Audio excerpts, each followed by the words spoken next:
ရန်ကုန် International Airport ထဲမှာ Starbucks ရှိရဆိုရင်ယုံလား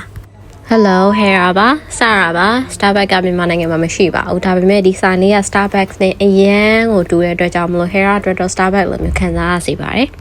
ပြီးခဲ့တဲ့တစ်ခါ Hera ရန်ကုန်ကနေစင်ကာပူကိုပြန်လာတော့လင်းရနောက်ကျရဲပေါ့နော်ညစာမစားခဲ့ရသေးပါဘူးဒါပေမဲ့ Hera ရောက်သွားတဲ့အချိန်မှာဆိုင်ကြီးကပိတ်တော့ Hera တယောက်တည်းဟိုမှာသားစားရမလို့ဒီမှာသားစားရမလို့ဖြစ်နေတာပါအဲ့ဒါနဲ့ပဲ check-in counter ရဲ့ပြီးမှရှိရဲ cafe corner terminal 1မှာသားစားဖြစ်ခဲ့ပါတယ်ရှင်ဆိုင်လေးက pastry item တွေလည်းတော်တော်စုံတယ် beverage menu လေးလည်းတော်တော်ကောင်းကောင်းလေးရှိရပါတော့အဲ့ထဲမှာ Hera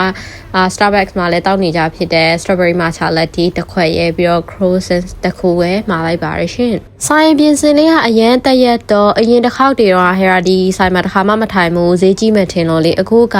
ခုနကပြောရ matcha latte နဲ့ croissant တစ်ခုနဲ့ဟိုမှာ18000ပဲဆိုတော့အပြင်ဆိုင်နေနဲ့တိတ်ပြီးမထူးပေါ့နော်ဈေးတန်တယ်လို့ပြောရမယ်ပေါ့နော်